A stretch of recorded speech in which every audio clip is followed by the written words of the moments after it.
ನಮ್ಮ ನಾಡು ಅಷ್ಟೇ ಅಲ್ಲ, ನಮ್ಮ ದೇಶ ಕಂಡಂತಹ ಓರ್ವ ಶ್ರೇಷ್ಠ ನಿರ್ದೇಶಕ ನಮ್ಮ ಓಂ ಸಾಯಿ ಪ್ರಕಾಶ್ ಅವರು.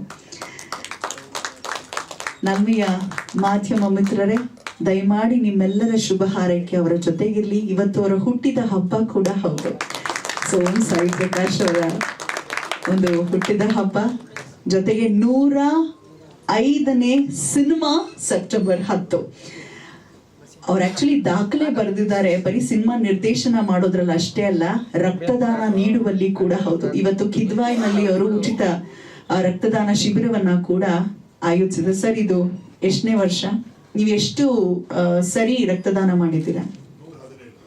117 ಸಲಿ ಅವರು ರಕ್ತದಾನವನ್ನ ಮಾಡಿರುವಂಥದ್ದು ಬಹಳ ಒಂದು ದೊಡ್ಡ ಪ್ರೇರಣೆ.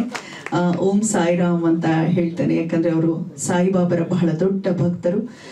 ನಮ್ಮ ಸೆಪ್ಟೆಂಬರ್ 10 ಸಿನಿಮಾದ ಲಿರಿಕಲ್ ವಿಡಿಯೋ ರಿಲೀಸ್ ಇವೆಂಟ್ಗೆ ಆಗಮಿಸಿರುವಂತಹ ಎಲ್ಲ ನಲ್ಮೆಯ ಮಾಧ್ಯಮ ಮಿತ್ರರೇ, ತಮಗೆ ಈ ಪತ್ರಿಕಾಗೋಷ್ಠಿಗೆ ಪ್ರೀತಿಪೂರ್ವಕ ಸ್ವಾಗತ, ಸುಸ್ವಾಗತ. ನಾನು ದಿವ್ಯಾ ಆಲೂರ್. ಇನ್ನು ಈ ಕಾರ್ಯಕ್ರಮಕ್ಕೆ ಬಹಳ ವಿಶೇಷವಾಗಿ ಪತ್ರಿಕಾಗೋಷ್ಠಿ ಪ್ರಾರಂಭ ಆಗೋದಕ್ಕೂ ಮುನ್ನ ನಮ್ಮ ಸಿನಿಮಾ ನೋಡಿದ್ದಾರೆ ಕನ್ನಡ ಪರ ಹೋರಾಟಗಾರರು, ಕನ್ನಡ ಪರ ಸಂಘಟನೆಗಳು ಅಂತ ಹೇಳಿದ್ರೆ ಕರ್ನಾಟಕದಲ್ಲಿ ಮುಂಚೂಣಿಯಲ್ಲಿ ನಮ್ಮ ಮನಸ್ಸಿಗೆ ಬಂದು ತಾಕೋ ಅಂತಹ ಒಂದು ಹೆಸರು ಅಂದ್ರೆ ಕರ್ನಾಟಕ ರಕ್ಷಣಾ ವೇದಿಕೆ, ನಾರಾಯಣ್ ಗೌಡ್ರ ಬಣ. ಸೊ ಅವರ ಸಂಪೂರ್ಣ ಒಂದಷ್ಟು ಜನ ತಂಡದವರು, ಬೆಂಗಳೂರು ನಗರದವರು ಬಹುತೇಕರು ಸಿನಿಮಾ ವೀಕ್ಷಿಸಿದ್ದಾರೆ. ಅವರೆಲ್ಲರ ದನಿಯಾಗಿ ರಾಜ್ಯಾಧ್ಯಕ್ಷರಾದಂತಹ ನಾರಾಯಣ್ ಗೌಡ್ರು ಮಾತುಗಳನ್ನ ಆಡ್ಲಿದ್ದಾರೆ. ಆದ್ರೆ ಅದಕ್ಕೂ ಮುನ್ನ ಸೆಪ್ಟೆಂಬರ್ 10 ಸಿನಿಮಾದ ಒಂದು ಲಿರಿಕಲ್ ವಿಡಿಯೋ ನೋಡೋ ಸಮಯ. ದಯಮಾಡಿ ನಾರಾಯಣ್ ಗೌಡ್ರು ಎದ್ದು ನಿಂತು ಈ ಒಂದು ಹಾಡನ್ನ ಬಿಡುಗಡೆಗೊಳಿಸ್ಬೇಕು. ಪಾಂಡ್ಯನ್ ಸರ್, 1 ನಿಮಿಷ.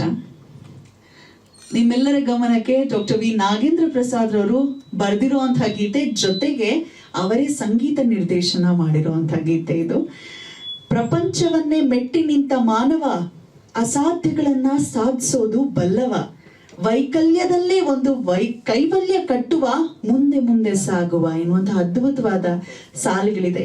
ಈ ಗೀತೆಯನ್ನ ಬಿಡುಗಡೆಗೊಳಿಸುತ್ತಿದ್ದಾರೆ ಕರ್ನಾಟಕ ರಕ್ಷಣಾ ವೇದಿಕೆಯ ರಾಜ್ಯಾಧ್ಯಕ್ಷರು ಟಿ.ಎ. ನಾರಾಯಣಗೌಡರು.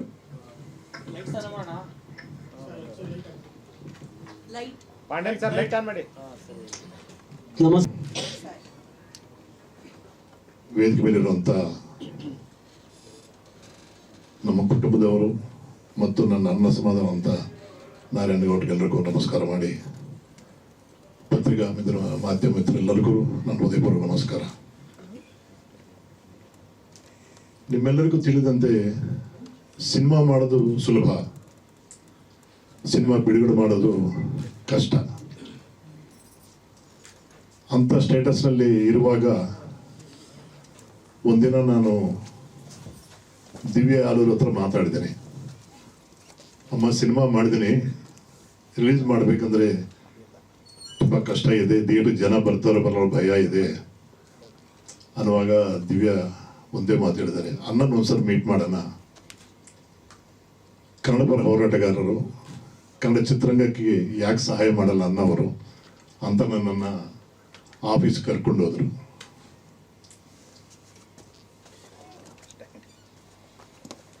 ಅವ್ರು ರಿಸೀವ್ ಮಾಡ್ಕೊಂಡ ವಿಧ ಆಗ್ಬೋದು. ನಾನು 2 ಮಾತು ಹೇಳಿದ್ದೀನಿ, ಅಣ್ಣ ನಾನು 105 ಪಿಕ್ಚರ್ ಮಾಡಿದ್ದೀನಿ, ಸುಖ ನೋಡಿದ್ದೀನಿ, ಕಷ್ಟ ನೋಡಿದ್ದೀನಿ, ಸದ್ಯಕ್ಕೆ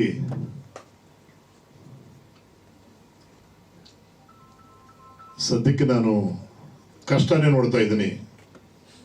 ಸಿನಿಮಾ ಮಾಡಿದ್ರೆ ಕಷ್ಟ ಆಗಲಿಲ್ಲ, ನನಗೆ ಸಿನಿಮಾ ರಿಲೀಸ್ ಮಾಡೋದು ಕಷ್ಟ ಅನ್ನಿಸ್ತಾ ಇದೆ ಅನ್ನುವಾಗ ಅನ್ನೋರು ಒಂದೇ ಒಂದು ಮಾತು ಹೇಳಿದ್ದಾರೆ, ನನ್ನ ಜನ ಇದ್ದಾರೆ, ನನ್ನ ಕರವೇ ಇದೆ, ರಕ್ಷಣಾ ವೇದಿಕೆ ಅವರು ಇದ್ದಾರೆ, ರಾಜ್ಯಾದ್ಯಂತ ಯಾರ್ಯಾರು ಇದ್ದಾರೋ ಎಲ್ಲರೂ ಈ ಸಿನಿಮಾ ನೋಡೋ ಥರ ನಾನು ಕರೆ ಕೊಡ್ತೀನಂತ ನನ್ನ ಭುಜ ತಟ್ಟಿ ಹೇಳಿದ್ದಾರೆ. ನಿಜವಾಗ್ಲೂ ಅವ್ರಿಗೆ ನನಗಿಂತ ಚಿಕ್ಕವರಾದ್ರೂ ನಾನು ಕೈ ಮುಗಿದು ನಮಸ್ಕಾರ ಮಾಡ್ತೀನಿ. ಯಾಕಂದ್ರೆ ಇದು ಸಾಮಾನ್ಯವಾದ ಮಾತಲ್ಲ. ಸಿನಿಮಾ ಅನ್ನೋದು ವ್ಯಾಪಾರ ರಂಗದಲ್ಲಿ ಈ ರೀತಿ ಸಪೋರ್ಟ್ ಮಾಡೋದು ತುಂಬಾ ಕಷ್ಟ. ಬಟ್ ಏನಂದ್ರೆ ಕನ್ನಡ ಚಿತ್ರ ಆಗೋದ್ರಿಂದ ಅವ್ರು ಒಂದು ಹೇಳಿದ್ದಾರೆ, ನೀವು 105 ಚಿತ್ರ ಮಾಡಿದಿರಿ, ಸಿನಿಮಾ ರಂಗದಲ್ಲಿ ಯಾರು ಎಷ್ಟು ಕಷ್ಟಪಡ್ತಾರೆ ಗೊತ್ತು ನನಗೆ, ನಿಮ್ಮ ರಿಲೀಸ್ಗೆ ಏನು ಅರೇಂಜ್ಮೆಂಟ್ ಬೇಕೋ ನಾನು ಮಾಡಿಕೊಡ್ತೇನೆ ಅಂತ ಅವ್ರು ಮಾತು ಕೊಟ್ಟಿದ್ದಾರೆ ಅಣ್ಣವರು. ತುಂಬ ಕಷ್ಟ ಈ ಕಾಲದಲ್ಲಿ. ಬೆನ್ನು ತಟ್ಟೋದು ಬೇರೆ, ಸಪೋರ್ಟ್ ಮಾಡೋದು ಬೇರೆ. ಎರಡು ಥರ ಅನ್ನೋರು ನನಗೆ ಸಪೋರ್ಟ್ ಮಾಡ್ತೇನೆ ಅಂತ ಹೇಳಿದ್ದಾರೆ. ತುಂಬ ಸಂತೋಷ ಆಗತ್ತೆ. ಅವ್ರು ಏನೇನು ಸಮಾಜಕ್ಕೆ ಏನೇನು ಮಾಡ್ತಾ ಇದ್ದಾರೋ ನಾನು ಕಣ್ಣಾರ ನೋಡಿದ್ದೀನಿ. ಎಷ್ಟೋ ಡಿಸ್ಪ್ಯೂಟ್ಸ್ ಸಿನಿಮಾ ರಂಗದಲ್ಲಿ ಆಗ್ಬೋದು, ಬೇರೆ ರೀತಿ ಆಗಬಹುದು, ಎಲ್ಲರಿಗೂ ತುಂಬ ಸಪೋರ್ಟ್ ಮಾಡಿ ನಾನು ಆಫೀಸ್ನಲ್ಲಿ ಕಣ್ಣಾರ ನೋಡಿದ್ದೀನಿ. ನಮ್ಮ ಚಿತ್ರರಂಗದಲ್ಲಿ ಇರುವಂಥ ಎಷ್ಟೋ ಡಿಸ್ಪ್ಯೂಟ್ಸನ್ನ ಅನ್ನೋರು ತುಂಬ ಸುಲಭವಾಗಿ, ತುಂಬ ಈಸಿಯಾಗಿ ಅವ್ರ ಕೈನಿಂದ ದುಡ್ಡು ಕೊಟ್ಟು ಸಾಲ್ವ್ ಮಾಡಿದ ಸನ್ನಿವೇಶ ನಾನು ನೋಡಿದ್ದೀನಿ. ನಾನು ಅವತ್ತು ಇದೇ ವೇದಿಕೆಯಲ್ಲಿ ಡಾಕ್ಟರ್ ರಾಜು ಅವರು ನಾನು ಎಷ್ಟು ಸಿನಿಮಾ ಮಾಡಿಕೊಡ್ತೀನಿ, cinema director Sai Prakash cinema ಮಾಡಿಸ್ರಂತ ಹೇಳಿದ್ದಾರೆ. ಅದೇ ಆಫೀಸ್ನಲ್ಲಿ ಅನ್ನೋರು ಒಂದೇ ಮಾತು ಹೇಳಿದ್ದಾರೆ, ನೀವು ಫ್ರೀಯಾಗಿ ಕೂತ್ಕೋಬಾರ್ದು ಸಾಯಿ ಪ್ರಕಾಶ್, ನೀವು ಕೆಲಸ ಮಾಡ್ತಾ ಇರಬೇಕು. ನೀವು ಎಂತೆಂಥ ಸಿನಿಮಾಗಳು ಮಾಡಿದಿರಿ. ಕರವೇ ತಂಬೂರಿ ಸಂಸ್ಥೆಯಲ್ಲಿ ನೀವೊಂದು ಸಿನಿಮಾ ಮಾಡಿಕೊಡಿ ಅಂತ ಅವರು ಅನ್ನೋರು ಅವತ್ತು ಕೇಳಿದ್ದಾರೆ. ಅಲ್ಲೇ ನಾನು ಕಮರ್ಷಿಯಲ್ ಅಂತ ನಾನು ಯೋಚನೆ ಮಾಡಲ್ಲ, ಒಂದು ಒಳ್ಳೆ ಸಂದೇಶವಂಥದ್ದು ನಿಮ್ಮ ಸಿನಿಮಾ ಮಾಡಿಕೊಡ್ತಾ ಅಂತ ಹೇಳಿದಾಗ ಒಂದು ಸಣ್ಣ ಕಥೆನ ಹೇಳಿದ್ದೀನಿ. ಅನ್ನೋರು ಆಕ್ಸೆಪ್ಟ್ ಮಾಡಿದ್ದಾರೆ, ಆ ಸಿನಿಮಾ ಮಾಡೋಣ ಅಂತ ನನಗೆ ಸಪೋರ್ಟ್ ಕೊಟ್ಟಿದ್ದಾರೆ. ಇಂಥ ಕಷ್ಟ ಕಾಲದಲ್ಲಿ ಸಿನಿಮಾ ರಿಲೀಸ್ ಮಾಡೋಕ್ಕೆ ಸಹಾಯ ಮಾಡೋದು, ಸಿನಿಮಾ ಥಿಯೇಟ್ರಿಗೆ ಜನ ಬರೋದಕ್ಕೆ ಸಪೋರ್ಟ್ ಮಾಡೋದು, ಜೊತೆಯಲ್ಲಿ ನೀವು ಫ್ರೀಯಾಗಿರಬಾರ್ದು, ಇನ್ನೊಂದು ಸಿನಿಮಾ ಮಾಡಬೇಕು, ಅದು ನನ್ನ ಸಂಸ್ಥೆ ಆಗಿರ್ಬೇಕಂತ ಆಶೀರ್ವಾದ ಮಾಡೋದು ತುಂಬ ದೊಡ್ಡ ವಿಷಯ ಅಂತ ನಾನು ಅನ್ಕೊಂಡಿದ್ದೀನಿ. ಇಂಥವ್ರ ಸಹಾಯ ಇದ್ದರೆ ನಾವು ಇನ್ನೂ ಎಷ್ಟೆಷ್ಟು ನಾವು ಸಾಧನೆ ಮಾಡ್ಬೋದು ಅಂತ ನಾನು ಅನ್ಕೊಂಡಿದ್ದೀನಿ. ನಾರಾಯಣಗೌಡರು ನನಗೆ ತುಂಬ ತುಂಬ ಇಂಥ ಕಷ್ಟ ಸಮಯದಲ್ಲಿ ಸುಖ ಇರುವಾಗ ಎಲ್ಲ ನಮ್ಮ ಹಿಂದೆ ಇರ್ತಾರೆ. ಈ 36 ವರ್ಷ ಕನ್ನಡದಲ್ಲೇ ನಾನು ಹತ್ರ 96 ಚಿತ್ರ ನಿರ್ದೇಶನ ಮಾಡಿದ್ದೀನಿ. ಅಂದರೆ ನೀರಿಂಗ್ ಒಂದು 70 ಜನ ನಿರ್ಮಾಪಕರು ನಾನು ಸಿನಿಮಾ ಮಾಡಿಕೊಟ್ಟಿದ್ದೀನಿ. ಕಷ್ಟ ಸಮಯದಲ್ಲಿ ಯಾರೂ ಬಂದಿಲ್ಲ ನನಗೇನು ಬೇಜಾರಿಲ್ಲ. ಯಾಕಂದ್ರೆ ಇದು ವ್ಯಾಪಾರದಲ್ಲಿ ಲಾಭ ಬರುತ್ತೆ, ನಷ್ಟ ಬರುತ್ತೆ. ನಾನು ಲಾಭ ಬರೋ ಸಂತೋಷ ಪಟ್ಟಿದ್ದೀನಿ, ನಷ್ಟ ಬರೋ ನಾನು ಯಾರನ್ನೂ ಬ್ಲೇಮ್ ಮಾಡಲಿಲ್ಲ. ನನ್ನ ಅದೃಷ್ಟ ಏನಂದರೆ ಹತ್ರ 90% ಎಬೋ ನಾನು ಸಕ್ಸಸ್ ಮಾಡಿ ಕೊಟ್ಟಿದ್ದೀನಿ. ಅದು ನನ್ನ ಅದೃಷ್ಟ ಅಂತ ಹೇಳಕ್ಕೆ ಇಷ್ಟಪಡ್ತೀನಿ. ನಾನು ಇವತ್ತು ಅನ್ನೋರು ಹೇಳಿದ್ದಾರೆ, 1 ತಿಂಗಳಿಂದ ನಾನು ಫಾಲೋ ಮಾಡ್ತಾ ಇದ್ದೀನಿ. ಫಸ್ಟ್ ಹೋಗಿ ಮೀಟ್ ಮಾಡುವಾಗ ಹುಟ್ಟಿದಬ್ಬ ಬಂತು, ಜೂನ್ 10. ಅದಾದ್ಮೇಲೆ ಮ್ಯಾರೇಜ್ ಡೇ ಬಂತು, ಆಮೇಲೆ ಕೆಂಪೇಗೌಡ ಹುಟ್ಟಿದಬ್ಬ ಬಂತು, ಇವತ್ತು ನನ್ನ ಹುಟ್ಟಿದಬ್ಬ ಬಂತು. ನನ್ನ ಟೈಮ್ ಚೆನ್ನಾಗಿದೆ. ಇವತ್ತು ಅನ್ನೋರು ಬಂದು ಬಳಗ ಎಲ್ಲ ಸೇರಿ ಸಿನಿಮಾ ನೋಡಿದ್ದಾರೆ. ನಾನು 90 ನನ್ನ ಡೇಟ್ ಬಗ್ಗೆ ಕೂತ್ಕೊಂಡಿದ್ದೀನಿ. ನಾನು ತುಂಬ ರೆಸ್ಪಾನ್ಸ್ ಇತ್ತು. ತುಂಬ ಜನ ಡೈಲಾಗ್ ಅವರೇ ಹೇಳ್ತಾ ಇದ್ದಾರೆ. ಅಂದರೆ ಇದು ತುಂಬ ಹತ್ರ ಇರುವಂಥ ಸಿನಿಮಾ ಅಂತ ನನಗೆ ಅನ್ನಿಸ್ತು. ನನಗೂ ಗೊತ್ತು, ನನಗೆ ಹತ್ರವಾಗಿರೋ ಸಿನಿಮಾನೇ ಇದು. ಈ ಸಿನಿಮಾ ನೋಡುವಾಗ ನಮ್ಮ ಸ್ನೇಹಿತರ ಮನೆ ಆಗ್ಬೋದು, ನಮ್ಮ ನೆಂಟರ ಮನೆ ಆಗ್ಬೋದು, ಅಕ್ಕಪಕ್ಕವ್ರ ಮನೆ ಆಗ್ಬೋದು, ಇದು ನೋಡ್ತಾ ಇದ್ದೀವಿ, ಈ ರೀತಿ ಆಗಬಾರದು ಅನ್ನೋ ಮನಸ್ಸು ಅನ್ನಿಸ್ತದೆ.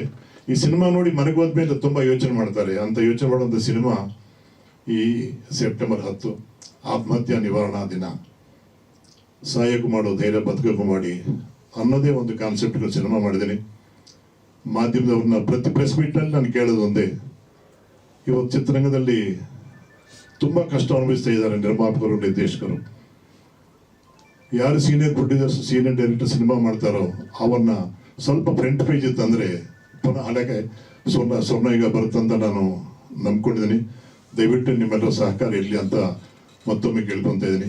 ಓಂ Shri Sairam. God bless you. ಒಳ್ಳೇದಾಗ್ಲಿ ಸರ್. ಆದಷ್ಟು ಬೇಗ ದೊಡ್ಡ ಪರದೆ ಮೇಲೆ ನಾವು ಸಿನಿಮಾ ನೋಡುವಂತಾಗ್ಲಿ ಅಂತ ಹಾರೈಸ್ತಾ ಈಗ ಸೂಪರ್. ಎಲ್ರಿಗೂ ನಮಸ್ಕಾರ. ಮೊದಲನೇದಾಗಿ ಇಲ್ಲಿ ಬಂದಿರುವಂಥ ನಮ್ಮ ಕರ್ನಾಟಕ ರಕ್ಷಣಾ ವೇದಿಕೆ ನಾರಾಯಣಗೌಡ ಅವರಿಗೆ ನಮಸ್ಕಾರ. ಆಮೇಲೆ ನನಗೆ ಅವಕಾಶ ಕೊಟ್ಟಿರುವಂಥ ನಮ್ಮ ಡೈರೆಕ್ಟರ್ ಸಾಯಿ ಪ್ರಕಾಶ್ ಅವರಿಗೆ ನಮಸ್ಕಾರ. ಆಮೇಲೆ ಈ ವೇದಿಕೆ ಮೇಲೆ ಇರುವಂಥ ಗಣ್ಯರು ಎಲ್ರಿಗೂ ನನ್ನ ನಮಸ್ಕಾರ. ಇಲ್ಲಿ ಬಂದಿರುವಂಥ ಮಾಧ್ಯಮ ಮಿತ್ರರು ಎಲ್ರಿಗೂ ನನ್ನ ನಮಸ್ಕಾರ. ತುಂಬ ಅದೃಷ್ಟ ಅನಿಸ್ಬೋದು ನನಗೆ, ಯಾಕಂದರೆ 1105ನೇ ಚಿತ್ರ ನನ್ನ ಮೊದಲನೇ ಚಿತ್ರ. ಇದರಲ್ಲಿ ಇನ್ನೊಂದೊಂದು ವಿಶೇಷ ಇದೆ. ನಾನು ಫಸ್ಟು ನನಗೆ ಶೀಲ್ಡ್ ಕೊಟ್ಟು ನನ್ನ ಸನ್ಮಾನ ಮಾಡಿರೋದು ನಮ್ಮ ನಾರಾಯಣಗೌಡರವರು. ಸಿನಿಮಾ ಬರೋಕ್ಕಿಂತ ಮುಂಚೆನೇ ಫಿನಿಕ್ಸ್ ಮಾಲಲ್ಲಿ ಒಂದು ಫಂಕ್ಷನ್ ನಡೆದಿತ್ತು. ಆ ಟೈಮ್ ನಾನು ಇನ್ನೂ ಆ್ಯಕ್ಟ್ರ್ ಆಗಿಲ್ಲ. ಆ ಟೈಮ್ಗೆ ಆ ನಾರಾಯಣ್ ಗೌಡ್ರು ಅವರು ನನಗೆ ಸನ್ಮಾನ ಮಾಡಿದ್ದಾರೆ. ಸೊ ತುಂಬ ಸಂತೋಷ ಆಗ್ತಾ ಇದೆ. ಅದೇ ರೀತಿ ನನ್ನ ಮೊದಲನೇ ಚಿತ್ರ, ಆ ಫಿಲ್ಮ್ನ ಫಸ್ಟ್ ಟೈಮ್ ಬಂದು ನಾರಾಯಣ್ ಗೌಡ್ರು ನೋಡಿ ಸಪೋರ್ಟ್ ಮಾಡ್ತಾ ಇದ್ದಾರೆ. ತುಂಬ ಸಂತೋಷ ಆಗ್ತಾ ಇದೆ, ಮಾತುಗಳೇ ಬರ್ತಾ ಇಲ್ಲ ನನಗೆ. ಸೊ ತುಂಬ ಅದೃಷ್ಟ ಅಂತ ಭಾವಿಸ್ಬೋದು ನಾನು ಇದನ್ನು. ಆಮೇಲೆ ಈ ಸಿನಿಮಾ ಬಂದ್ಬಿಟ್ಟು ನಾವು ಒಂದು ಒಳ್ಳೆ ಮೆಸೇಜ್ಗೋಸ್ಕರ ಮಾಡಿದ್ದೀವಿ. ನೀವೆಲ್ಲರೂ ಸಪೋರ್ಟ್ ಮಾಡಬೇಕಂತ ನಾನು ಬೇಡ್ಕೊಳ್ತಾ ಇದ್ದೀನಿ. ಸೊ ಈ ಸಿನಿಮಾದಲ್ಲಿ ಒಂದು ಒಳ್ಳೆ ಮೆಸೇಜ್ ಇದನ್ನು ಒಳ್ಳೆ ಪಾತ್ರ ಕೊಟ್ಟಿದ್ದಾರೆ. ಸೊ ಎಲ್ರಿಗೂ ಥ್ಯಾಂಕ್ ಯು ಸೋ ಮಚ್.